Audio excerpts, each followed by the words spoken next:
Brooklyn Independent Television.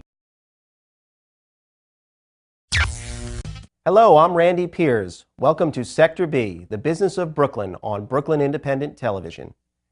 We usually start out this show on a pretty serious note and end things with a lighter touch. But we thought we'd grab your attention by focusing our first story on giant rats.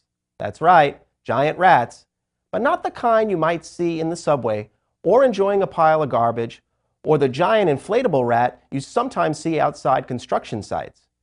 In fact, to be accurate, they're really not rats, they're rodents. If this still doesn't reassure you, Sector B's Kathy Raynone will show us that this story is really about the business of fashion. Nutria. Nobody knows who you are, Nutria. You are definitively unknown. About as unknown as a color can get. Major issue for South Louisiana, of which New Orleans is a part, is coastal erosion and land loss. We're losing thousands and thousands of square miles over the years for various reasons. Some of it's due to man-made things, but some of it is due to species like the nutria that's not indigenous to Louisiana and the damage that the nutria does. It's a herbivore, it eats plants, not animals, it eats grass, and grass is what holds wetlands together. It's a semi-aquatic animal. Since the alligators don't seem to like to eat them very much and they don't seem to have any natural predators, they're kind of run amok over the last few decades. Models. Okay. I got a small mini grant to start the Righteous Fur Project in 2009. This is a project that can appeal to people who don't normally wear fur. Our whole thing is guilt-free fur. Designed by Righteous Fur Project director Crew McCree, it features a breastplate of scales. They're giving bounties for hunting and killing them, but no one was using what was left after the animal was killed, which seemed incredibly wasteful. So Cree's idea was to put what was left of the animal to use, because it is a high quality fur, and that way so it's almost like a recycling project. That way you maybe create a small industry for something, while at the same time, if an animal has to be killed already, you honor this living thing much more by putting all of it to use. Fishnets and fur. Another piece referencing the nutria's dual environments, the Louisiana bio and the fashion world. Starting our cavalcade of pieces made specifically for the New York City show. The nutrias are already being harvested anyway, so I figured that this was kind of a recycling. I decided to go ahead and apply for the show, and I was accepted, and these are the pieces that I created. At the time, I didn't know if it would be a good business idea or not, but I looked at the fur, I thought that it was very pretty, and it's very soft and supple, and I thought, why not? I think that if more people saw it, they would see how nice it is. Right now, I am the only retailer in New Orleans that grabbed this idea and is selling the nutria fur, such as things like this.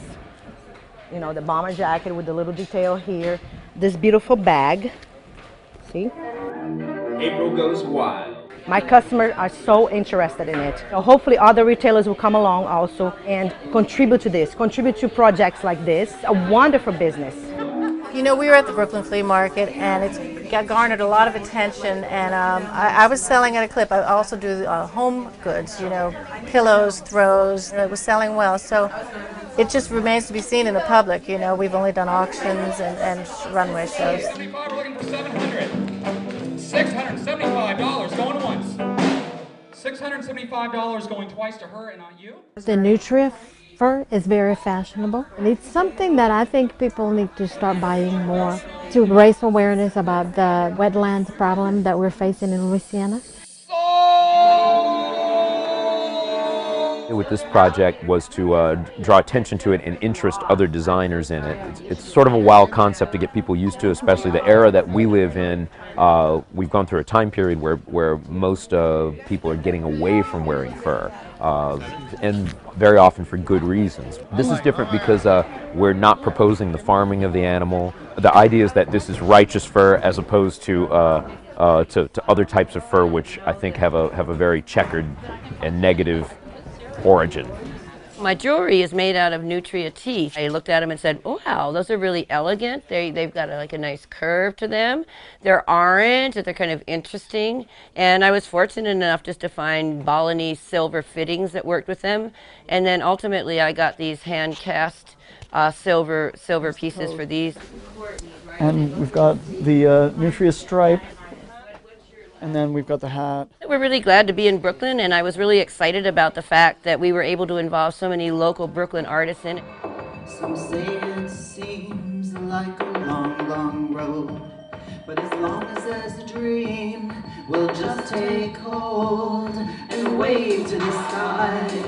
I want to spread the word throughout the country and eventually throughout the world about the benefits of this fur, of helping the environment. I really felt that there was a real marriage and there was a real New York, New Orleans thing going on, and that made me feel really, really good. $5 a tail, $5 a tail. If there's one thing that doesn't wail, it's $5 a tail. I'm drinking 40s in my boat. I'm drinking 40s in my boat. I'm gonna sew myself a new fur coat. I'm drinking 40s in my boat. Follow us on Twitter at BK Independent TV.